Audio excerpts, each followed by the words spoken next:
sure that Ukrainian leadership will be pleased to hear Lavrov's confirmation of the effectiveness of not only that system, but how they're using that system.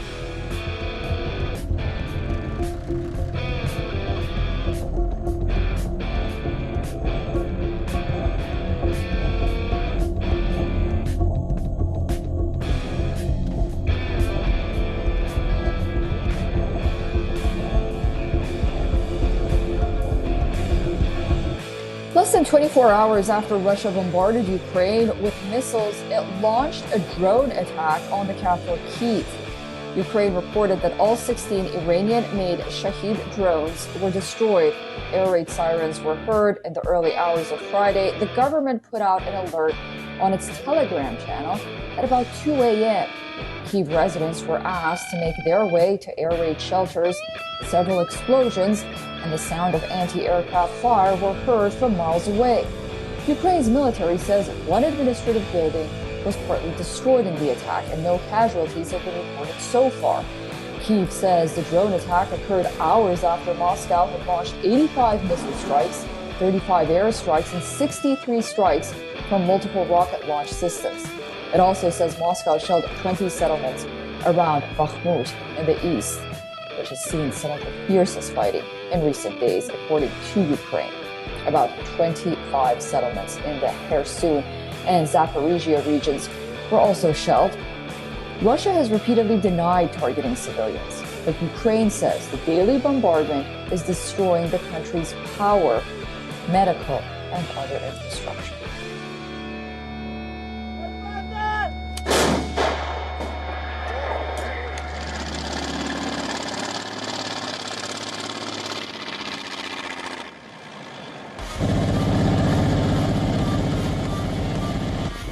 In a nation at war, war does not take a holiday.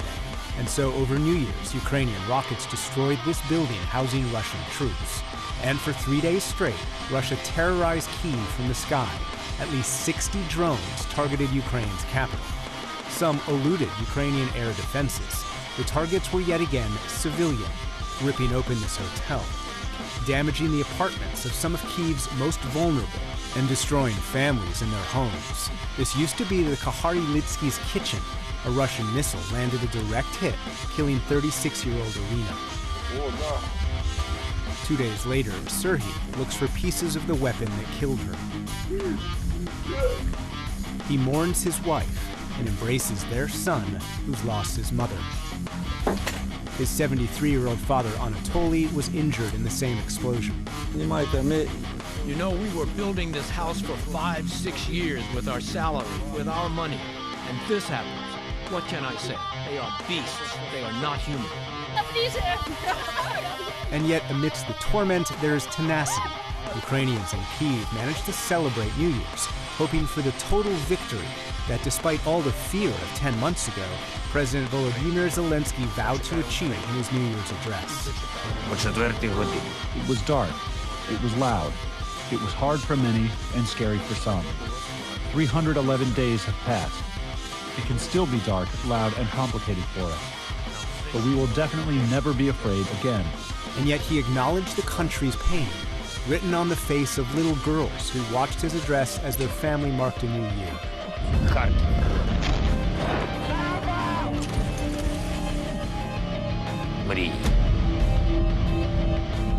But Zelensky claimed, as Abraham Lincoln did 160 years ago after Gettysburg, that war has created a new nation. We woke up on February 24th into another life, being another people, another Ukrainian. On February 24th, millions of us made a choice. Not a white flag, but a blue and yellow flag. Not escaping, but meeting the enemy. Simultaneously on Russian TV, President Vladimir Putin delivered his own message and claimed historical truth is on Russia's side. This has been a year of difficult, necessary decisions, crucial steps towards Russia's full sovereignty and the powerful consolidation of our society. He posed with troops and once again blamed the war on the West. They cynically use Ukraine and its people to weaken and divide Russia. We have never allowed anyone to do that, and we will not allow anyone to do that. And so the war goes on. The front line is 700 miles long, and there is endless destruction in a war without rest. For the PBS News, Ukrainians are being able to connect real-time intelligence with their artillery to be able to deliver devastating strikes, in this particular case, against Russian forces. So in a way, they're able to offshore some of their military production and then to bring that back into use in Ukraine. So we need to be careful about putting any definitive dates about when the Russians are likely to run out of missiles, artillery shells, or other types of ordnance. Meanwhile,